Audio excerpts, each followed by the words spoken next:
మనకు జీవితాన్ని ఇచ్చే స్వామివారికి ఇటువంటి అపచారం జరగడం అనేది చాలా విచారకరమైన విషయం. ఇవన్నీ చూసే పాపం కూడా మనం చేశామా అనిపిస్తుంది ఒక్కొక్కసారి. దీన్ని ఎన్నోసార్లు అప్పటి ఈఓ గారికి, చైర్మన్ గారికి దృష్టికి తీసుకెళ్ళి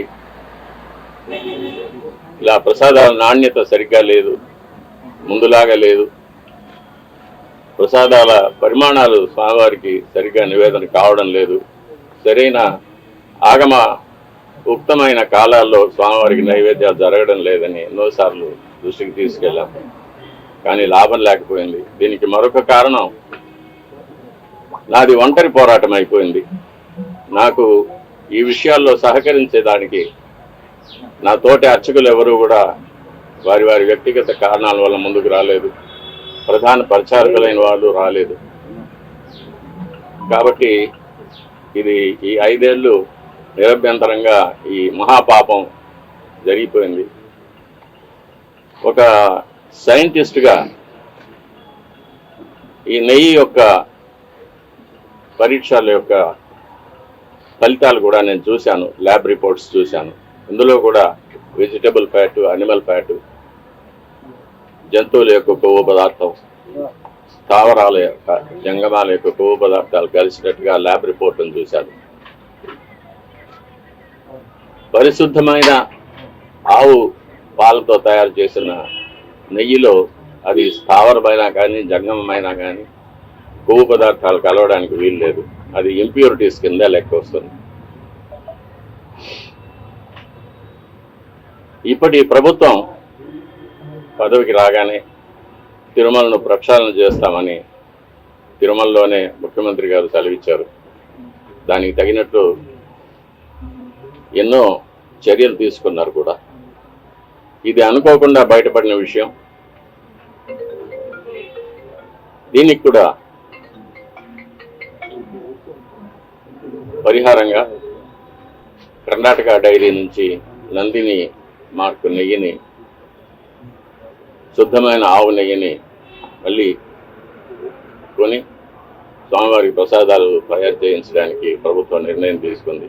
చాలా హర్షణీయమైన విషయం.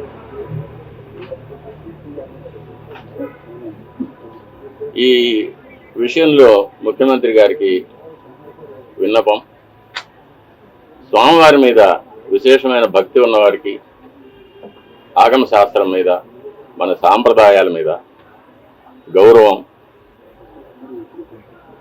ఉన్నవారికి తిరుమలలో సేవ చేయడానికి అవకాశం కల్పించవలసిందిగా కోరుతున్నాను. ప్రసాదాలు తిన్నప్పుడు కానీ, ప్రసాదాలు చూసినప్పుడు కానీ అది ప్రతి భక్తుడికి అర్థమైపోతుంది. ఇందులో ముందు ఉన్న సువాసన లేదు, రుచి లేదు, పవిత్రత లేదనేది. అలాగే అన్నప్రసాదాల్లో కూడా ఈ కల్తీ నెయ్యి వాడి పొంగలు, చక్కెర పొంగలి, సీర మొదలైన వాటిలో కూడా ఇది కలిపి ఉన్నారు. ఇది స్వామివారికి మా చేతులతోనే నైవేద్యం చేయవలసిన దురదృష్టం కూడా మాకు ఏర్పడింది. అది కాకుండా నైవేద్యాలు జరగడానికి స్వామివారికి ఏ ఏ వేళల్లో నైవేద్యాలు చేయాలనేది ఆగమ శాస్త్రం నిర్ణయిస్తుంది. దాని ప్రకారం కూడా ఒక్కొక్కసారి జరగడం లేదు.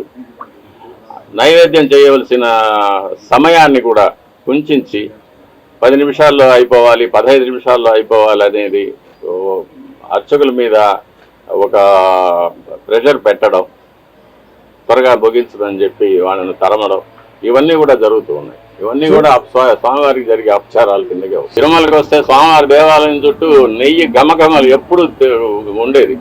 నెయ్యి చేతితో తీసుకుంటే నెయ్యి అలా కారిపోతూ ఉండేది చేతి నుంచి. అంత రుచిగా అమృతం లాగా ఉండేది ప్రసాదాలు కానీ, పన్యారాలు కానీ. సమృద్ధిగా భక్తులకు అందరికీ సమృద్ధిగా ప్రసాదాలు పంచేవాళ్ళం. ఇప్పుడు అది కూడా లేదు. ఉదయం ఒక గంట సేపు అన్నప్రసాదాలు వస్తాయి, తర్వాత లడ్లు ఏదో పంచేస్తూ ఉన్నారు. అన్నప్రసాదాలు భక్తులకి అందరికీ కూడా చేరడం లేదు. కాబట్టి అన్నప్రసాదాలు సమృద్ధిగా తయారు చేసి స్వామివారికి నైవేద్యం చేసి భక్తులందరికీ కూడా రోజంతా కూడా స్వామివారి అన్నప్రసాదాలు